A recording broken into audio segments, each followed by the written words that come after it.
Well, welcome everyone for joining us for today's panel on decolonizing drugs from the South. First of all, before even introducing myself, I would like to thank the organizers for this, sort of unprecedented, innovative way, at least for me, of doing a conference. I'm so far enjoying it very much, although I would like to sort of see everyone, touch everyone, and speak to everyone very close. But, we'll do that in the near future. I'm Maziyar Ghiabi. I'm a research fellow at the School of Oriental and African Studies at the University of London and a research fellow also at the University of Exeter. I work on, of course, surprisingly, on drugs history, and drug ethnographies, mostly in the Middle East. I published a book which is called Drugs Politics, Managing Disorder in Iran. Generally, I'm interested in trying to understand how we can understand the place of drugs in our world today from different angles, often from indigenous communities or from countries that are often overlooked. And that's one of the reasons why we're doing this here. Today's panel is fantastic, because it allows us to look at beyond the sort of paradox which I perceive has kind of affected drug history and the history of intoxication more in general, which includes also that of pharmaceuticals, of course. It is a paradox in which, on the one hand, people who live outside sort of the modern capitalist West have been referred as using substances and being often intoxicated or using a variety of drugs and being also the sources of where drugs come to the West. And at the same time, when we look at the history of drugs as it appears in the scholarship, there is very little Southern perspective. And by this, I mean a perspective that actually takes into account the everyday existences of people from countries outside the Western world. And so the sort of indigenous gaze on the history of drugs. I won't take too much of your time. We have three amazing presenters, and we'll leave time for discussions, and I'll jump in myself in the final part of the panel. So our first speaker, and I'm very honored to introduce the three of them. I think it's very exciting to have such a broad scope of both historical coverage and geographical coverage in drug history. The first is Professor Thembisa Vaychin. She actually told me to pronounce it well yesterday, but I'm not sure I did it, but I apologize in advance. She's Associate Professor of History at the University of Johannesburg in South Africa and has recently hosted the most amazing conference on drug medicine dichotomy, which we all enjoyed. She will present about apartheid's war on cannabis in South Africa. And we have Athos Vieira from Rio de Janeiro State University in Brazil, who is a doctoral student, if I'm not wrong, in sociology, and his final year of PhD. So good luck for that. And then finally, we have, he will be presenting on cocaine and the night in Rio de Janeiro. And finally, we have Maria Clara Torres, who's a lecturer at the Central Connecticut State University, and she recently finished her PhD at Stony Brook University in history. I'll leave the platform to Thembisa, and we'll come back for questions and responses towards the end of the three presentations. Thank you.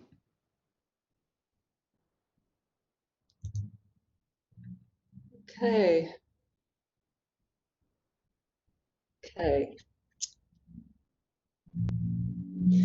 Well, thank you, Mazi, and everyone. And hello, good morning, good afternoon, good evening, no matter where you're located. And just to let you know, I'm speaking from this region of the world. And this paper is part of a broader and seemingly basic, but still difficult and important project of constructing a chronology for the politics of drug substances in 20th century South Africa. Now, in May of 1971, which was a few months after the United Nations Vienna Convention on Psychotropic Substances, the National Party government of South Africa passed a drug control law that its drafters celebrated as, quote, the toughest law in the Western world. Okay. For some reason, mine is not advancing. There we go. It was called the Abuse of Dependency Producing Substances and Rehabilitation Centers Act. And both its aims and its impact, the law revealed an authoritarian state that was confident in its moral mandate and ready to defend it through extraordinary measures. The National Party came to power in 1948 in a nation firmly characterized by white minority rule. And over the next 2 decades, it worked to bring about a society based on principles it called apartheid, a radical elaboration of earlier forms of race segregation. Resistance to apartheid was visible, vigorous, and widespread for the first 15 years. The apartheid state developed legislative and policing machinery to suppress political resistance. It banned organizations such as the African National Congress and the Communist Party and imprisoned their leaders. Section 6 of a terrorism act allowed police to imprison individuals suspected of sedition for renewable periods of 90 days for purposes of interrogation and without access to legal counsel. This detention without trial was among apartheid's most notorious instruments of political repression. Now, the drug control law of 1971 adopted a similarly punitive machinery. It introduced minimum prison sentences for possessing and dealing. It removed the courts from mediating coercive institutionalization of addicts and alcoholics. And most controversially of all, Clause 13 provided for detention without trial. Now, drafters of the act justified Clause 13 by framing drug abuse as an urgent political crisis. So in Parliament, they made statements such as these. They were worried that drug use would make white youth so soft and spongy that the enemy will find these people an easy prey. They claimed that the law defended the nation against a form of terrorism, a terrorism that is more dangerous than the armed terrorism we're familiar with on our country's borders. That enemy across the border is easily recognizable, they said. But in drug peddlers and dealers, we are dealing with a very dangerous and invisible terrorist. And social welfare Minister Connie Mulder, who championed the law, declared that if the state failed to act when necessary, we will be fighting for our very existence. Now, in the late 1960s, like some northern governments, the South African state worried about the rise of a hippie culture among middle-class white youth who were showing disdain for a kind of Calvinist Afrikaner nationalism. Even more, the state was worried about a new category of political resistance coming from the universities. Steve Biko's Black Consciousness movement, white Marxist students who aligned themselves with a new surge of worker radicalism. But the apartheid state had become very concerned about military conscripts under a new draft. Around Africa at this time, anti-colonial movements were winning national independence, and the continent was also a hotspot for Cold War intervention. So in 1967, the state introduced compulsory military service for all white males over the age of 17, and cannabis use was found to be rife in the training camps of the South African Defense Force. State drug talk identified youth as a potentially new and psychological source of political subversion, a frontier internal to white society which had to be secured. Drugs were, quote, the monster in our midst. The Abuse of Dependency Producing Substances and Rehabilitation Centers Act became an additional pillar of political control. Within this law, cannabis continued to be classed with heroin, with morphine and cocaine as a prohibited dangerous substance. But cannabis was endemic and ubiquitous in South Africa, so it accounted for the vast majority of cases prosecuted under the 1971 law, with Black people disproportionately represented in those prosecutions. Apartheid's war on drugs was in fact a war on cannabis. But to understand this and to understand the significance of the 1971 moment, we need to take a step further back in history. In South Africa, cannabis is most commonly referred to as dagga, so I use these terms interchangeably. And dagga is a plant and a set of products with a centuries-long history of indigenous uses and meanings in Southern Africa. The very word is evident in the languages and the landscapes all around the country. Europeans began settling here from the 17th century. However, a push to regulate dagga as a poison or as a noxious weed or as a habit-forming drug really only came after the 1902 British victory of the South African War. The Union of South Africa was formed as a self-ruling colonial state in 1910, and it prohibited cannabis as a dangerous drug in 1922. What concerns our story is that dagga was entangled with a basic conundrum of colonial rule itself, the so-called native question. And summarized by Mahmoud Mamdani, we can think of that question as, how could a tiny white settler minority rule over an indigenous African majority?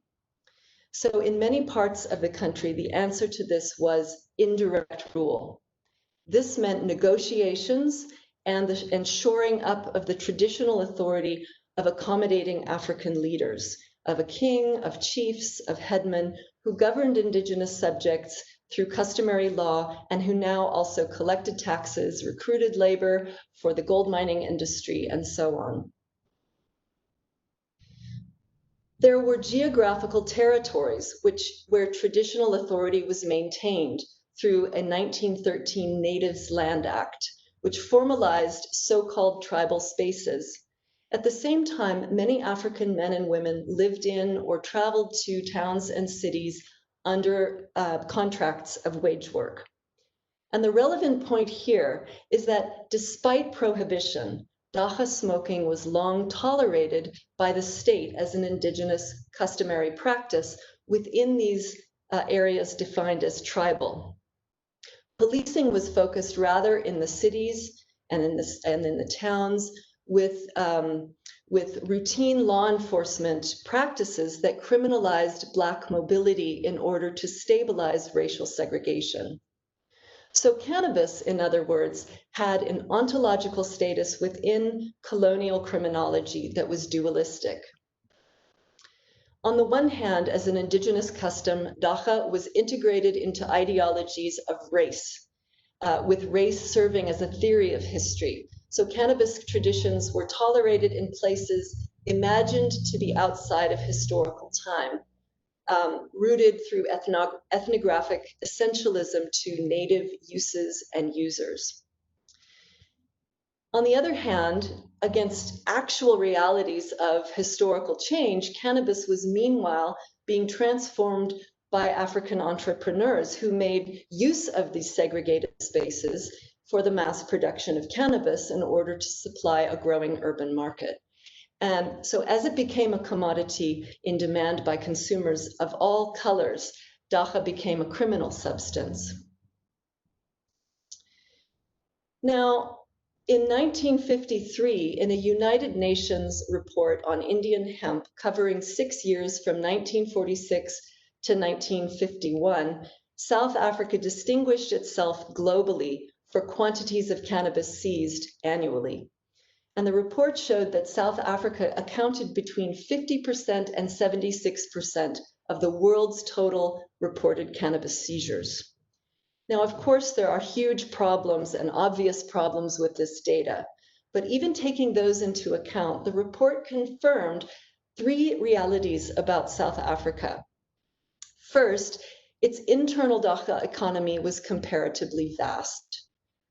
Second, state policing and reporting in South Africa appeared exceptionally rigorous. And third, seizures in South Africa were dramatically rising in this window period. And this rise in seizures coincided with new and direct strategies of cannabis policing following the election of the Apartheid National Party. Now, on Monday, Phumla Nkosi will be speaking about the shift by the government in the early 1950s to a supply-side cannabis control, which featured crop destruction in the borderland zones of tribal authority. What I will say here is that 2 decades later, in 1971, the law further escalated the stakes of cannabis consumption and livelihoods.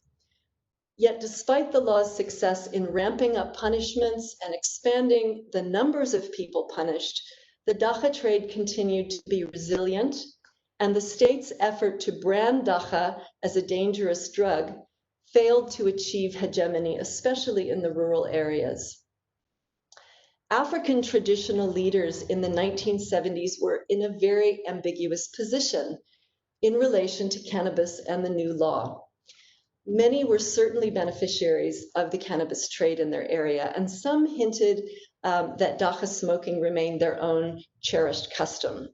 They were compelled to adopt the draconian law in their territories, but their voices indicate how dacha's dual ontology continued to inform cannabis politics. So, for example, David Khumalo, representing the Upper Tugela, which was an important cannabis growing region, defined dacha as a kind of tobacco. Dacha is a tobacco which the Lord gave us, which the white man came and interfered and gave it names and condemned it, he said. Chief Nlanga Mandla used the idiom of medicine to describe dacha. He said, whites do not realize that we in fact give these medicines to each other. Most chiefs felt that cannabis was a problem when young and immature people smoked dacha and smoked it rolled in paper and not in the proper traditional way through a water pipe.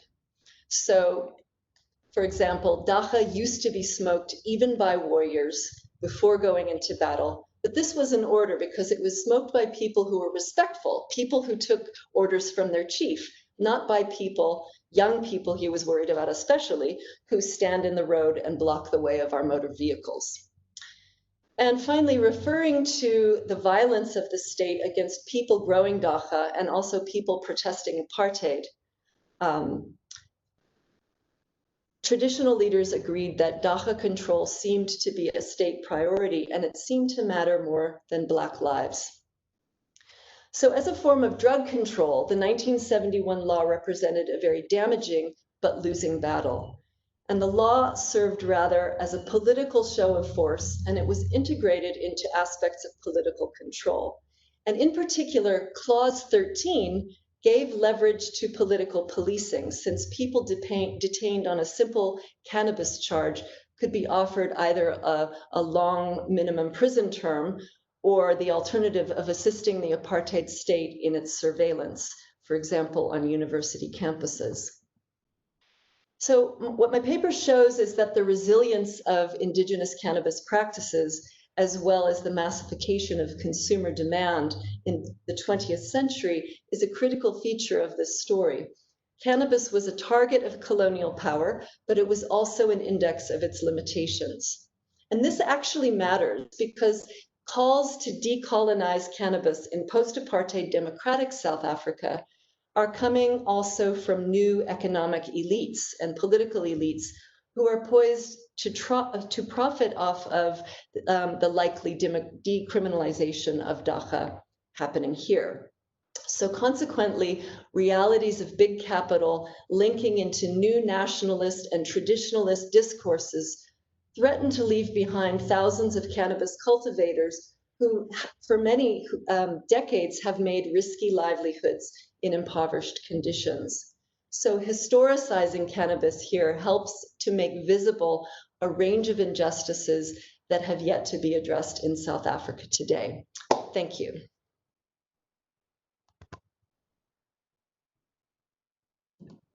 Thanks a lot, Thembisa. Absolutely fascinating.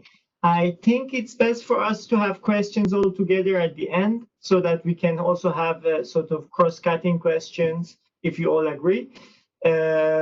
So now it's the turn of Atos Vieira from Rio State University, Rio de Janeiro State University. He will speak about cocaine and the night in Rio de Janeiro. It's funny because actually I met Atos in one of the venues in which he's actually talking, which is Lapa. So I'll let you listen to this beautiful historical narrative. Please go ahead.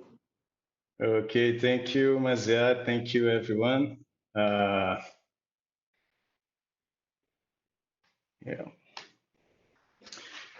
Okay. I just want to thank you, Maziyar, and the conference organizer, Kristen, Gregory, and everyone here. And of course, Terbiz and Maria Clara for sharing the panel and allow us to have this great conversation. So let's get right into it. When we talk about this subject, cocaine, which the American scholar Joseph Spillan has called it the first cocaine era, we are talking about the rise of the modern cities during the end of the 19th century and the beginning of the 20th century. That moment when New York City started to compete with Paris as the symbol of a new society. At the moment, a lot of different techniques had flooded the cities all around the world with electric trams, automobiles, telephone, and new chemicals, electricity, the night itself. We can see all these things happening in different parts of the world simultaneously. Concerning cocaine, this first era was composed of three major moments: the scientific and medical one, and the modern techniques, the modern chemistry, and all these new alkaloids being discovered at the time, and the medical experiments play a major role here. We heard about Albert Niemann, Karl Kuller, and the most famous Sigmund Freud and his work looking for a therapeutic application for cocaine. The second important moment was the creation of a global market of the alkaloids, the new pharmaceutical and fresh drink industry, and his new product as Vin Mariani, Coca-Cola, and cocaine hydrochloride came together with inventors and entrepreneurs as John Pemberton, Angelo Mariani, and Emmanuel Merck. The last great moment in cocaine first era related to the international agreement and the beginning of the repression. Here we heard about China, the United States playing a major role, and the Opium Conference took place and the beginning of what is well known as the prohibition era of all these drugs. All these three moments form the big picture of cocaine first era: the ascension, the expansion, and the decline. Take all this into account, this work aligns itself with a more social view despite the discourse and law or agreement. What I'm looking here, in line with Gabriel Tartt, is the infinitesimal of life, or of course what's possible to see from now, to the see in the past from now. To proceed with this approach, I'm looking for the intersection as much as possible between ethnographic techniques and history, using writers and journalists who saw and wrote about those practices. Putting a light in a small piece of evidence to better understand how cocaine spread into Rio de Janeiro society, trying to describe the logic that guides the action of men and women in the past time and not only the facts as they had happened. The object here, following Koptov and Bruno Latour, also has history and, in a certain way, agents. So we start to talk about this change of the mental life. It's the core of my paper. We need to talk about the transformation, the profound transformation which happened in Rio de Janeiro in that moment. And the first one, just a moment, I think I have the same problem than Trebiza. I'm not.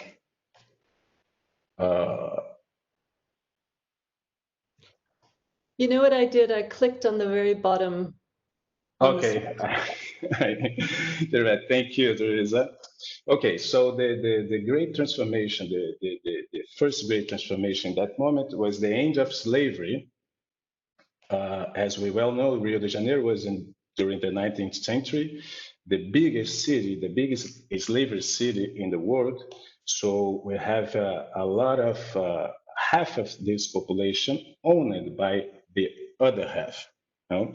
So with the end of the slavery, not only these people became free and going by his own, but flooded the city. People came from the rural area, from the cultural area of Brazil to the city looking for opportunity because they now need to fight for his life in works and house and all the stuff. And this photo, we can see the moment was the law was signed to end slavery in Brazil. Different from the United States, the slavery in Brazil was not ended after war, but some agreement between the elite. All these contributed to a vertiginous growth of the population. It's not followed by expansion of the job posts. A year after the end of slavery, Brazil got into a regime change, expelling the imperial family and proclaiming a republic using the arm.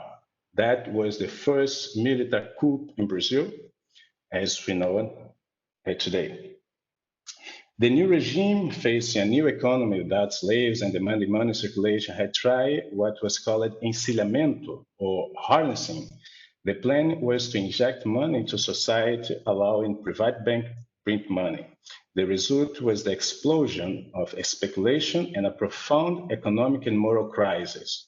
José Murilo de Carvalho, the Brazilian most famous historian of this era, says, and I quote, "Among the elites, there was undoubtedly a general sense of liberation, which reached not only the world of ideas, but also feeling and attitudes.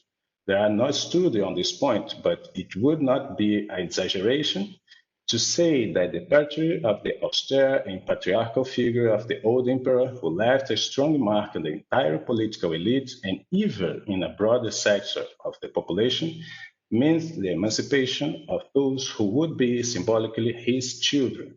The change seems to have been important above all in standards of morality and honesty. We can say that there was a victory for the spirit of capitalism without Protestant ethic."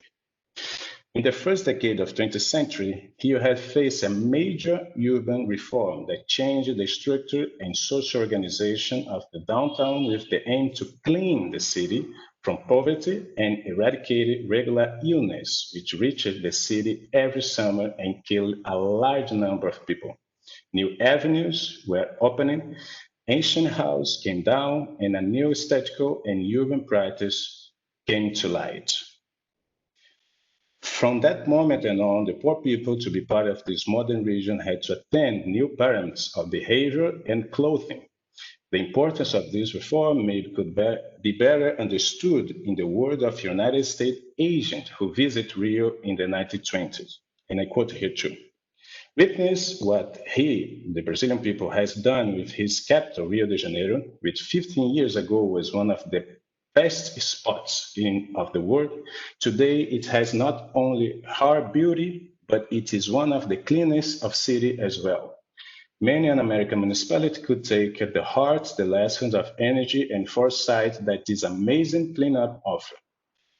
In here, we can see this is the map of the central part of the Rio, almost all the city at the time. And here, the downtown, the most intervention, the part of intervention, you can see this red light, red mark was the new avenue, the new market, and all the stuff. And in the middle of all that came cocaine in the night. No? So this, we can see the transformation, the aesthetical transformation from Rio. At the left, it's the ancient Rio, as you see, the people, poor people, working people, and regular house. In the middle, the transformation. Above, you can see the trains. At the left, the train pulled by horses and the electric one. And at the right, we can see some of the palaces in the new avenue. So all new society, all new urban space in the downtown of the city was really profound change in the mental life of this urban experience in Rio. Cocaine, and get into the subject, cocaine was introduced in Brazil as modern medicine. A cooler discovery announced to the scientific world in Heidelberg in 1884 was the major attraction to the Brazilian physician began to use and recommend the application of the new alkaloid. At the first moment, we can find in a specialized journals, medical journal, description of usage and possible applications for large number of situations. Products and services start to be announced in the journal, even the regular one, with advertised and new proclaiming the fantastic outcomes and results achieved with the drugs. So here we can see some of these advertising of drugs and services. This dentarium is a odontological service to take off tooth without pain. And at the top right, we can see a news about a doctor who operate his own hernia using cocaine. So all these made these spectacular, marvel things around cocaine in the image of the people. In the early 20th century, a resident of Rio de Janeiro could go to one city pharmacy and purchase cocaine, heroin, morphine, ether, and chloroform, as in many cities all around the world, as long as he found practitioners or pharmacists with little fear of public health enforcement, which was common. Such drugs were accessible on the regular drug market without medical prescription. As the city modernized and expanded the option for urban experience, the availability of drugs also increased, and many of these drugs introduced in the symbolic universe of Rio de Janeiro from therapy were appropriated for other uses. In the first decade of the 20th century, cocaine was already a pharmaceutical reality in Rio de Janeiro and appeared constantly as one of the main drug advertisers, as we see. And the dental application played an important role in popularizing the use by offering a quick and relatively inexpensive solution that could be accessed by a large portion of the population to solve problems with a toothbrush, for instance. An aesthetic application made cocaine a popular drug in the city and present inside home. As a modern and relatively low-cost drug, it had become a common item in the home pharmacies used for a large number of applications. The possibility of poisoning had become the last resort for those who give up on life. And when we look at the suicide case that began to be explored by the newspapers in this period, we can observe how the alkaloid was present in the homes of all social classes in the city, despite psychiatrists and the policy constantly say it's a marginal drug consumed by prostitutes and criminals.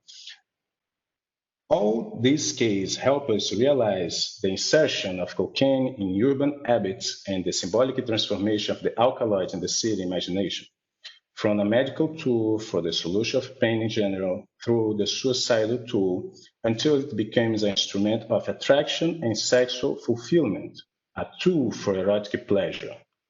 All of these stages reveal different moments of the alkaloid consumer market that, in different ways, had assessed the property and search and pleasure of anesthesia. These reports, and here we see all these reports about the specific use of cocaine. The previous one, we see another drugs being denounced by the papers, but in this one shows how the papers take cocaine as the most aggressive one of this addiction in the beginning of the century. And this one... 2 minutes to go. Okay. So we can see here the announce of this panel, but to talk about all this reform and the space in the city of Santa, we can see now a map after the reform. The area where cocaine and all these nights were the place to use cocaine was here, Gloria and Lapa, a space between the historical district and the south side where the elite lives. So this is one of the chronics to show to the people at the time about this consumption, the cocaine consumption. So these writers, these journalists write this chronicle showing to the people how the use of cocaine was totally spread at the night, and every place we can find the use of cocaine. So the start of the announce of the newspaper, we see this one when the newspaper tried to catch a seller of cocaine. They make an ambush calling for cocaine for a delivery boy and take a picture, put this guy in the police and try to make him in jail. But in that moment, we don't have laws to make the seller of cocaine a criminal. So just to end, here is another place when you can see how cocaine was spread in the society.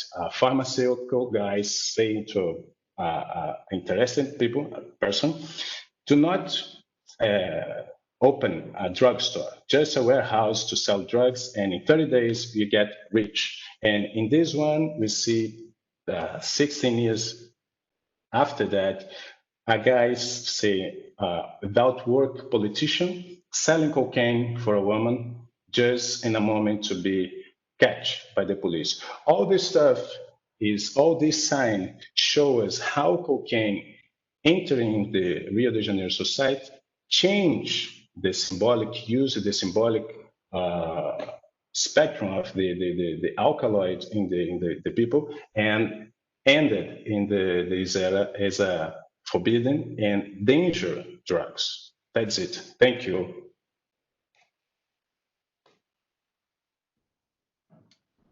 Thank you very much, Athos. Absolutely fascinating too. I'll go quickly to Maria Clara because we risk running short of time. Maria Clara will speak about the twilight and revival of coca in northern Cauca, Colombia.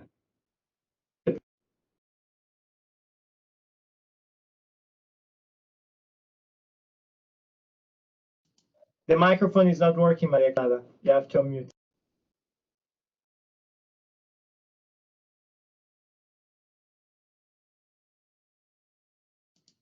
Hey. Yes, now it should be okay. Right? Is it okay? Okay, good. Okay.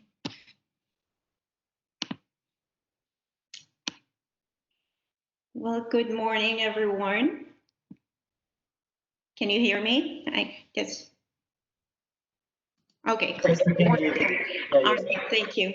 So, my presentation, The Twilight and Revival of Coca, Northern Cauca, Colombia, 1950s, 1980s, offers an insight into Colombia's regionally and ethnically diverse cocaine economy and culture.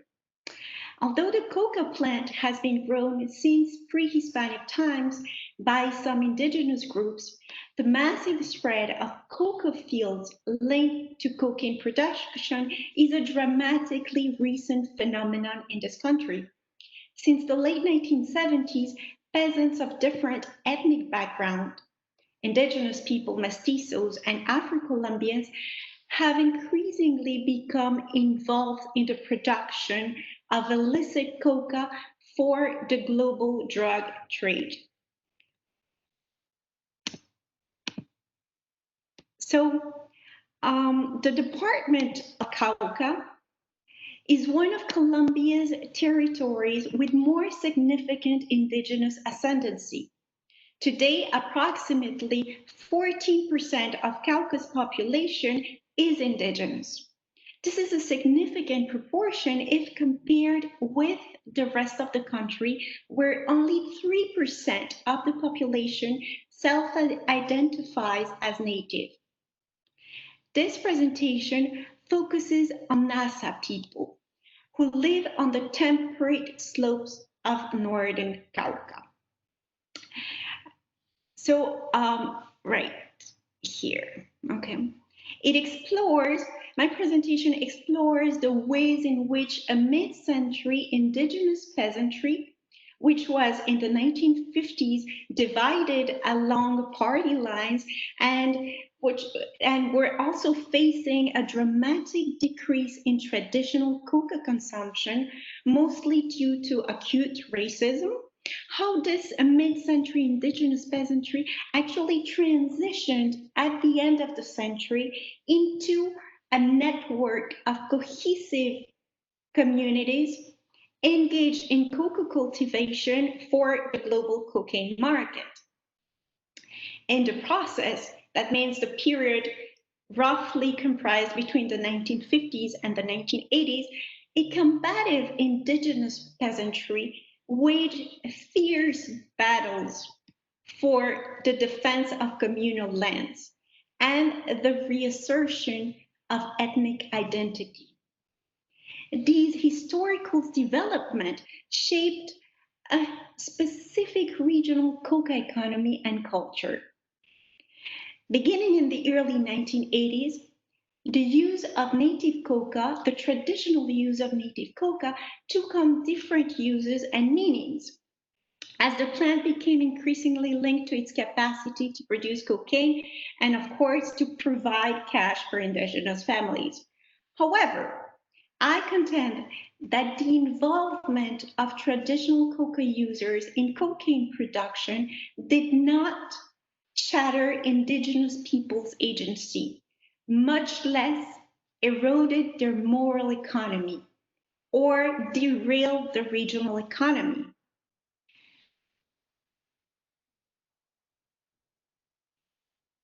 Okay, someone sending me something. Okay, so the strong social fabric.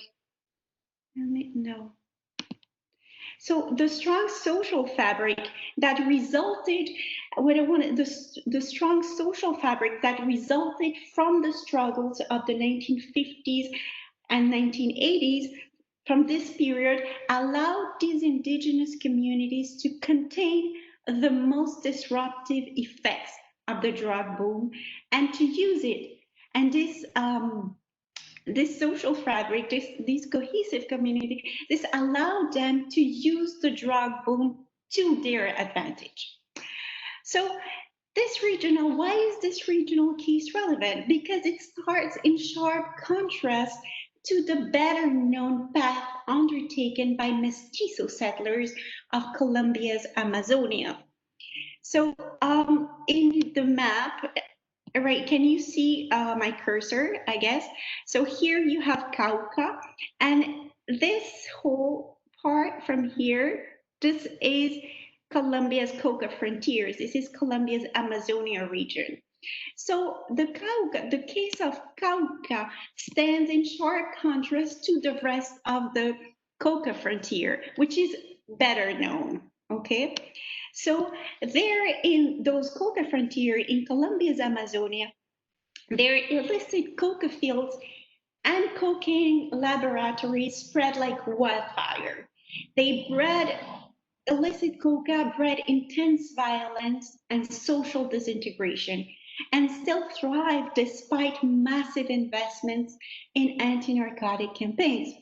So my case of Cauca stands in sharp contrast to the rest of Colombia's agrarian frontier. Okay, and my presentation analyzes how and why the NASAs achieved to underpin an alternative path to coca cocaine. So in the 1950s and 1960s, the NASAs, this indigenous group, turned to the national state to decry the encroachment of haciendas onto indigenous communal lands, which are also known as resguardos, the indigenous communal lands. However, legal channels proved highly ineffective. A further threat to their native lands and autonomy came from the liberal government in the late 1960s. In the late 1960s, the mastermind of the 1961 law of agrarian reform, the president, passed a decree that sought to dismantle the resguardo system.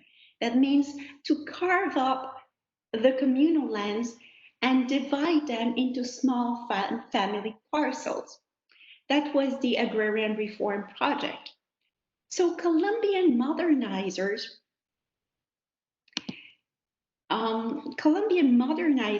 adopted a top-down perspective. Indigenous authorities were not given any significant role in the land reform policy, besides understanding and cooperating with it. So on paper, the agrarian reform silenced and made the NASAs invisible. But on the ground, the land reform unintentionally galvanized Native people. Mounting opposition to the imposed official agrarian reform catalyzed a movement for communal land defense throughout the 1970s. In alliance with other Caucasus Native groups and a few left-wing activists, they launched a grassroots agrarian movement to recuperate communal lands and to reaffirm their identity.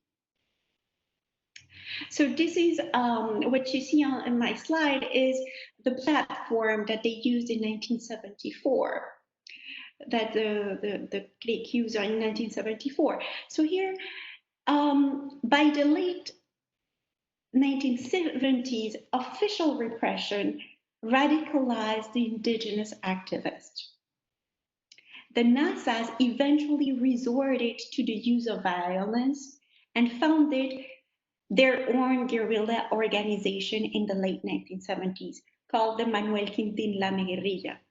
Hence, the indigenous struggle for collective land evolved from the use of ineffective legal channels in the 1950s to the formation of a guerrilla in the late 1970s. To further complicate the situation, Colombia's armed conflict became more visible and opened illicit market opportunities in the early 1980s.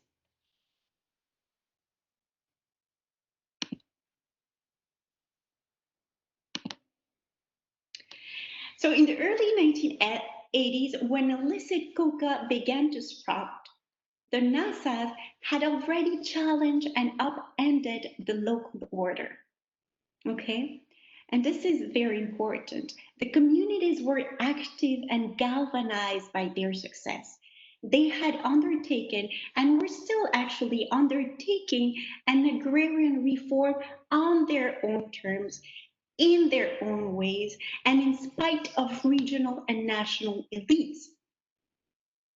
They had dismantled all forms of sharecropping and had recuperated a considerable portion of their colonial resguardos, of their colonial communal lands. So they had undertaken this agrarian reform, but they were left with little or no cash. So they were wondering what were to be done with those newly recuperated lands. So in 1982, the FARC guerrilla, the Marxist-Leninist guerrilla, embraced cocaine as a strategic funding source in the war against the Colombian establishment. The supply of coca for the global drug market could become a reliable source of cash. The NASA's political autonomy and cultural projects were impossible without some form of economic stability. So they could not achieve their local autonomy or develop their cultural project if they did not have some form of economic stability. But their involvement in drug cultivation could make them increasingly dependent upon unreliable outsiders, such as the Marxist-Leninist FARC guerrilla, with whom they had very tense relationships. So they had to use this drug boom, this novel economic opportunity, in a way that would serve their collective aspirations.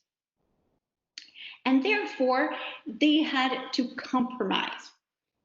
In one of the assemblies held in Hambalo, one of the municipalities, in 1983, council authorities, indigenous council authorities, decided to allow every family to grow a maximum of 100 coca plants to prevent community members from robbing each other. NASA authorities quickly understood that regulating the scale of illicit drug cultivation was vital to preserve their unity. So here to conclude, I want to say that I just want to stress that Northern Caucasus trajectory to coca cocaine stands in sharp contrast with the rest of Colombia's coca frontier, where, as I said, coca field and cocaine laboratories spread like wildfire, and they still thrive despite massive investments in anti-narcotic campaigns like the Plan Colombia, which is the most well-known. By contrast, Northern Caucasus regional trajectory to illicit coca intersected with agrarian struggles and ethnic vindications.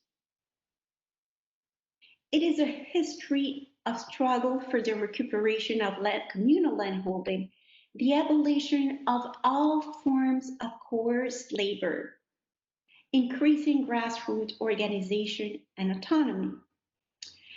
Native communities could discuss collectively the coca's challenges and promises. And their authorities successfully regulated the drug crop and controlled its expansion. NASA people held successfully on their lands and invested the legal revenues to consolidate their autonomy, their political organization, and their collective entrepreneurial ventures.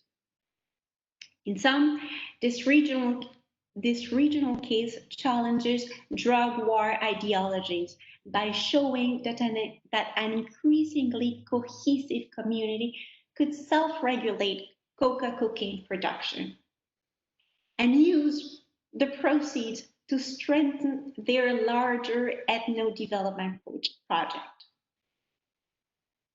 Today, they exemplify an attempt to bring into play a market-oriented local economy, community solidarity, and ethnic identity. They are also an example of grassroots regulation of coca and cocaine production. Many thanks.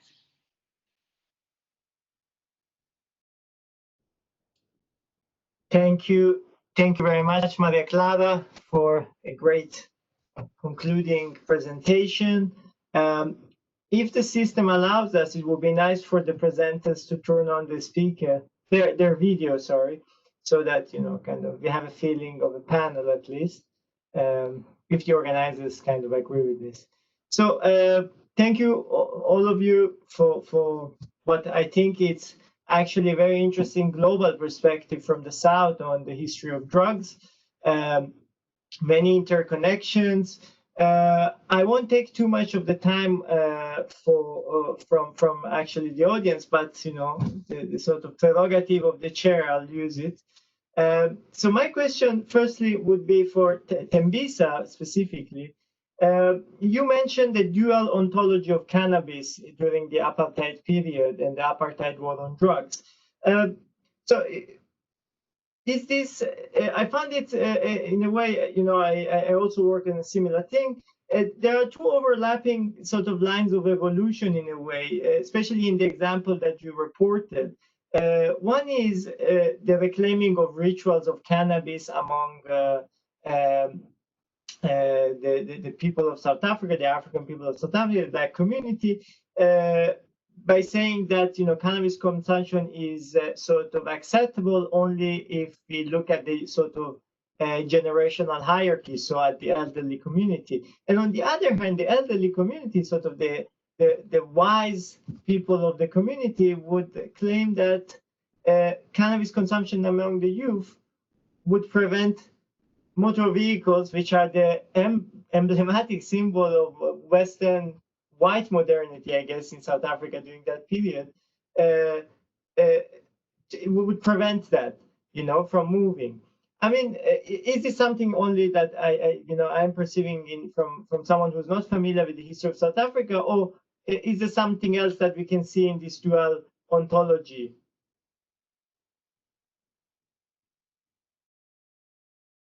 Well, I think what we're seeing here is that, well, especially it sort of began the colonial discourse, this distinction between African tradition and the sort of modern idea of white Western settlers.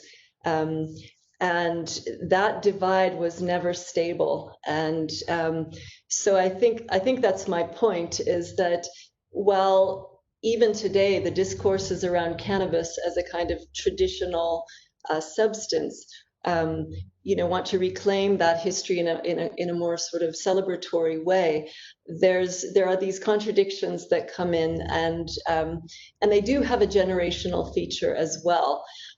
So while we can maybe think about, apartheid immediately brings to mind the sort of racial dynamic, but there's also this dynamic of town and country that comes in, and a kind of ideology that developed, with the arrival of missionaries, where there was this division between kind of civilizational discourses and heathen practices that also sort of informed these kinds of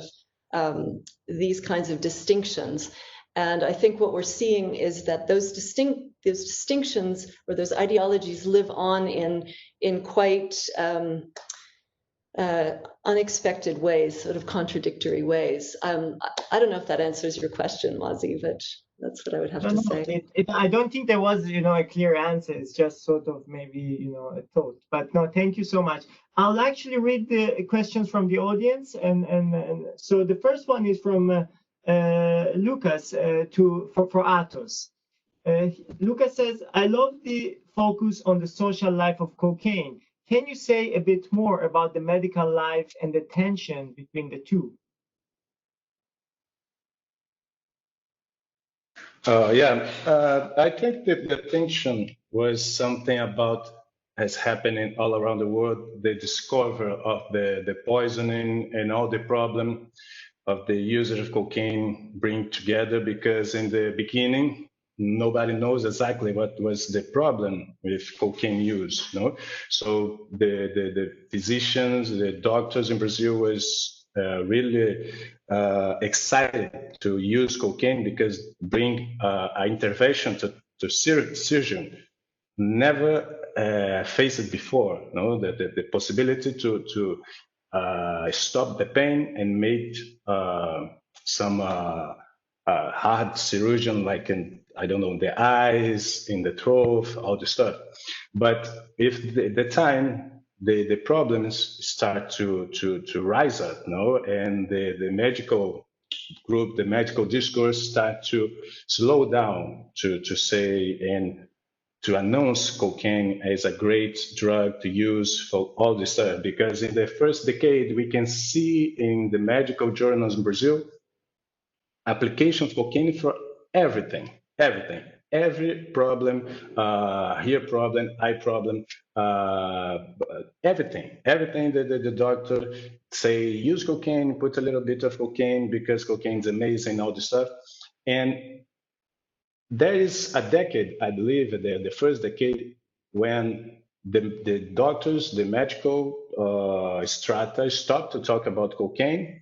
Nobody is talking about cocaine, but cocaine is already in the society. That is the interesting point to me, because that's the point I try to search and found any side of the cocaine use, the cocaine symbolic use, and all stuff. And that moment I found cocaine is spread in the society in Rio de Janeiro.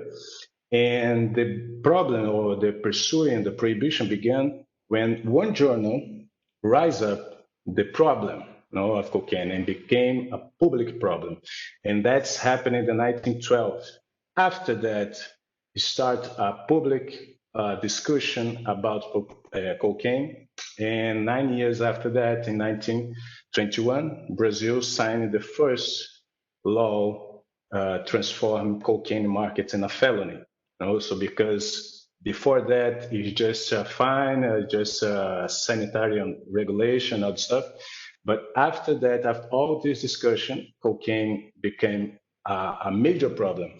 But my point is, it was a major problem by the journalist discourse, not social problem itself. No, I found more this danger thing in the discourse in the journal than in the society itself. Perfect. I'll ask, so there was another question for Maria Clara. I'll try to distribute them so that, we have sort of equal distribution to all speakers. Del Rio asks you, are there any counterexamples you can describe to us? For example, a community similar to Cauca that took a different path or made different political choices, or maybe even had no choices. Well, thank you for the question. Yeah, of course, Cauca, Northern Cauca is kind of the exception in Colombia, okay? The rest of cases, it's the rest is, I can think of the rest of what we call Colombia's agrarian frontier. That means Colombia's, the regions located in Colombia's Amazonia, okay? So those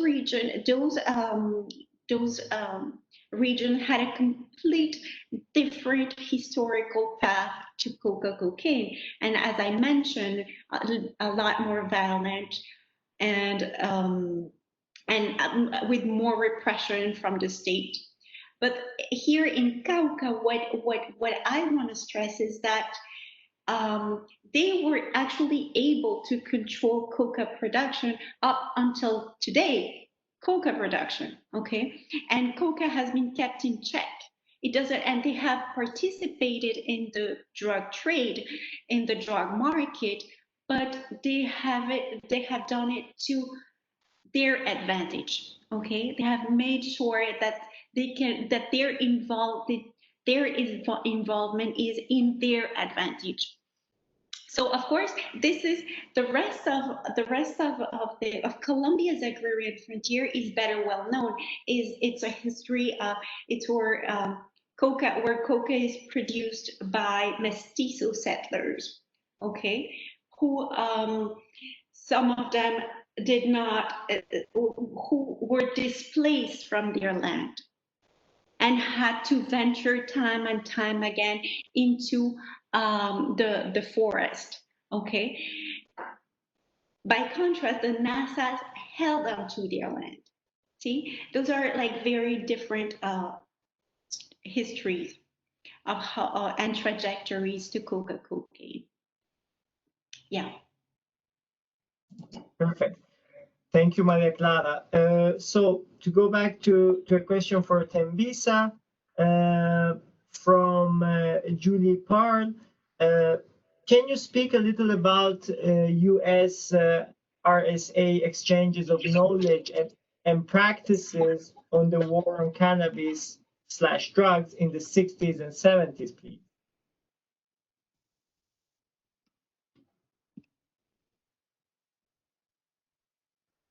You need to unmute your microphone. How's that? Okay. I just want to thank you to Julie for raising this point, because I think in her own work and also in a recent talk that Jacob Tlamini gave at the University of Wisconsin recently, there's more of an insistence on recognizing that white South Africa, especially during the 60s and early 70s, prior to 1976 especially, that there was a lot of exchange, especially among scientists and in the medical community, with this exchange of expertise. And, the state was really aspirational to sort of showcase itself both as a Western and a very modern sort of society. So just for example, a fellow, an anesthesiologist named Harry Grant White, he became the head of the narcotics board in 1971, and he invited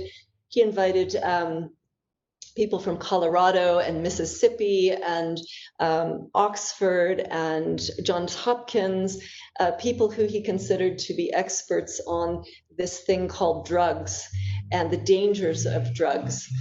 So it was a very kind of so I think that there were exchanges both ways. And one thing I haven't been able to do yet with my sources is understand maybe how South Africa in this particular period may also have affected war on drugs discourses in the United States as well. Thanks a lot. Then there is another question for Atos. Early in the talk, you cited as a US foreign agent. Which sources did you use? Were there other potent psychotropic drugs that were still widely used or prescribed in Brazil during this period? Thank you for the question. In this case, specifically about the American agent, I use a document from the Department of Commerce, Bureau of Foreign and Domestic Commerce in the United States from the 1920, writing about advertising methods in Argentina, Uruguay, and Brazil. And he's talking about how these advertising methods in Brazil is really ancient one, and the drugs advertising was the best as an example of how to use the journal to sell things in Brazil. As I'm trying to find this infinitesimal part of the life around cocaine, it's not the regular discourse, not the laws, not exactly the medical, the police, but the use of cocaine. I use a lot of different source and a lot of journalistic source, literature, pictures, everything I could find something to show me about this practice in Rio de Janeiro. And the most dangerous drugs by the police view was alcohol at that time. Opium, morphine, heroin, and even cocaine, it's in the society, but the largest force, the largest attention by the police, by the state was drove to the alcohol consumption. I think cocaine has a special attention because the youth of the elite youth became user, became the problematic user itself, etc. And the states and all the discourse in the journal and the laws aim cocaine not because it's a real problem, big problem, but because was your youth, the golden youth, we saw is in danger, and in the moment, all these racisms and technical and scientific races, they say the good race, Brazilian good race, are endangered by the cocaine. But we can find all these other drugs in the Rio de Janeiro market at the time. Thank you, Atos. I think that was very clear. Then there is another question for Tembisa from Jacob Green. He says, the journalist Hamilton Morris has suggested that the South African drug czar distributed Quaaludes tablets to poor South Africans to numb the populace, remove desire for revolution.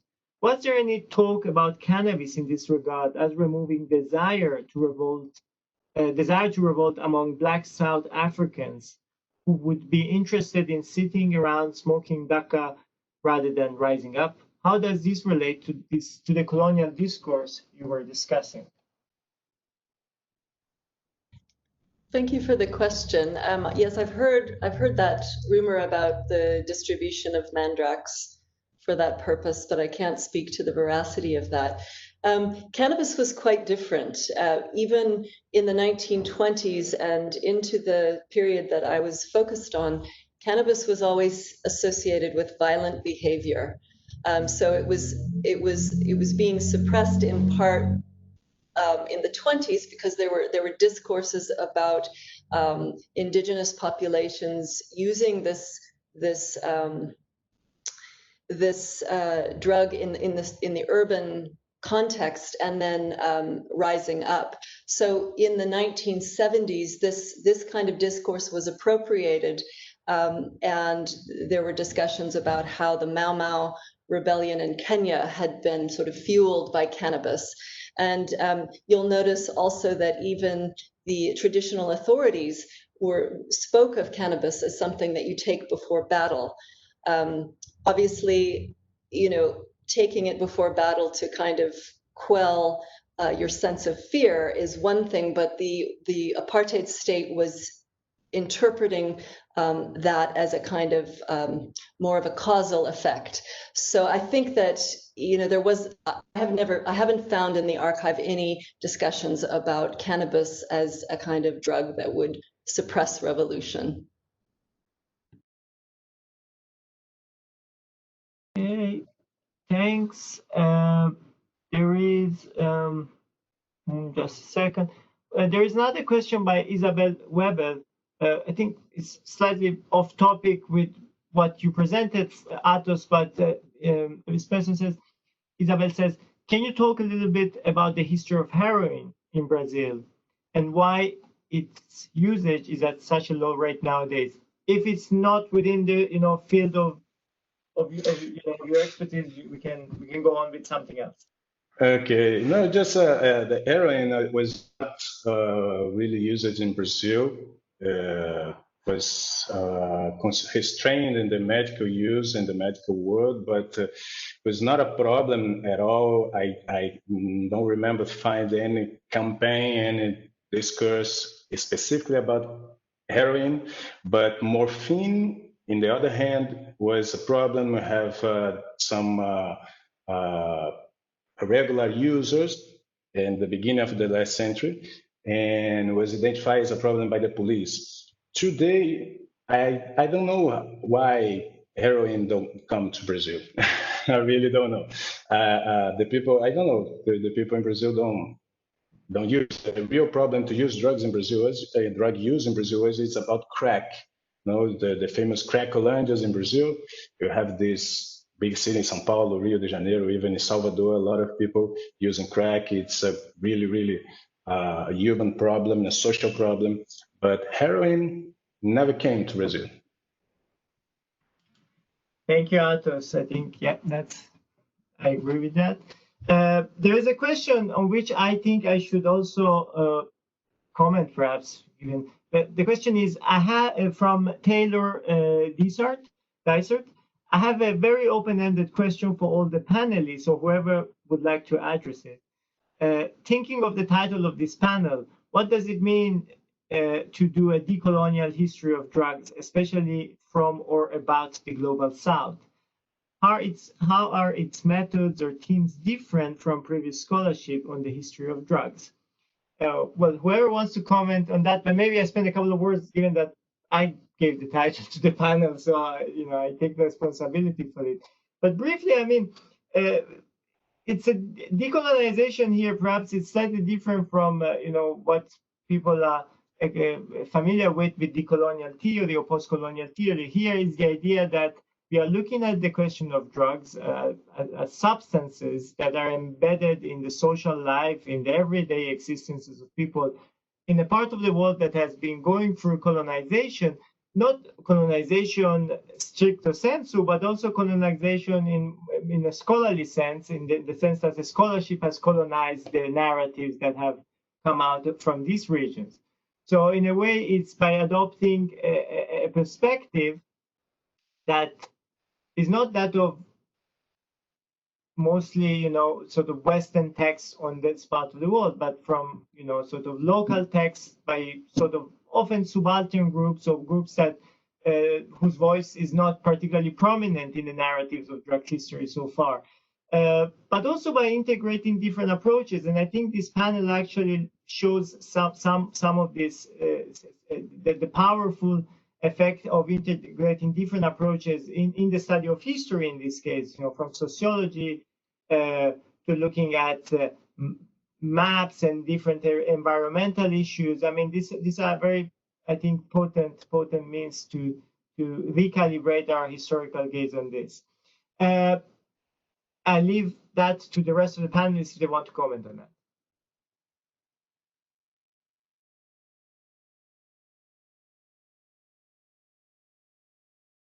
If no one wants to comment on that, we can go on. Do we? Well, we are a bit over time, but I think we can go with one last question. Maybe I asked the organizers for instructions if the time is short. For Tembiza from Bettina Wahbi, does the story of cannabis being taken before a battle resonate with the old story of the assassins, aggressive Muslim fighters who took hashish before fighting and then became very aggressive? Although the history of hashishin was slightly different, they took hashish to basically live a dream world and going, sort of, well, anyway, I'll leave it to you. There was, I think the state was very aware of those narratives as well, and they did draw those also into their discussions about the effect of cannabis.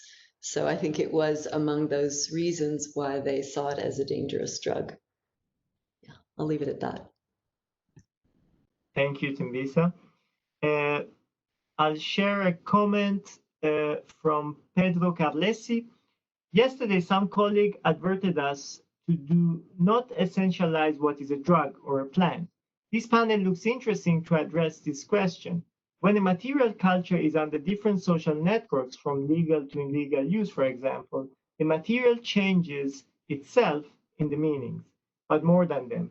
Thank you all. Well, I agree with that. I think we had very fruitful discussions in other contexts about the nature of drugs. I mean, whether this word is appropriate or not. I mean, sometimes for convenience, I think we tend to use it because we somehow hint at the fact that these substances tend to be illegal, and this illegality bears upon the life of people, particularly in a sort of in a power relation that is often unequal.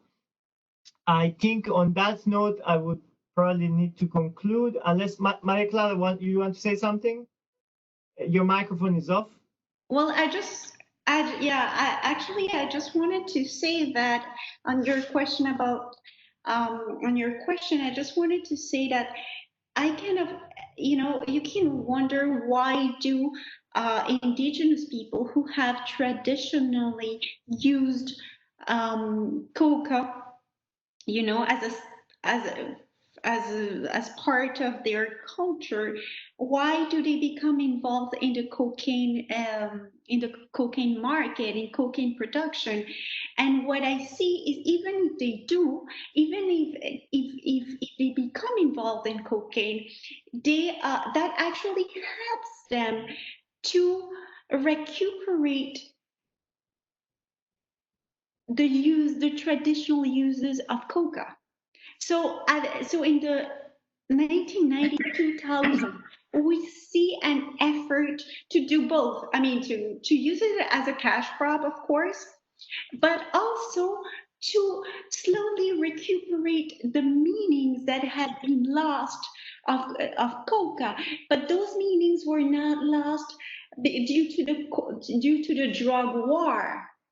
Those meanings had already been lost a long time ago. I mean, in the 1950s, there were traditional coca consumption had already decreased, and that was not because of the drug war. It was because of everyday racism.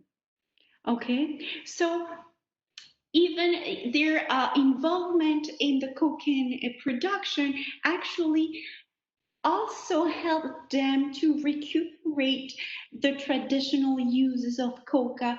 See, so there is not necessarily a conflict. See, people can be very pragmatic as well, and I think that's very interesting. That's all I had to say. I agree, Richard. Thank you, Maria Clara. I mean, if anyone wants to add anything, but in about 10 minutes, there is another panel by Jim Mills on the Asian cocaine crisis. Again, here we are moving again along the lines of the global south. I think, you know, it's a very vibrant and fertile land for future research. I invite everyone to join the next panel. And as someone says, more cocaine. No, I would say no, but, you know, whatever. Thanks, everyone. Bye. Thank you.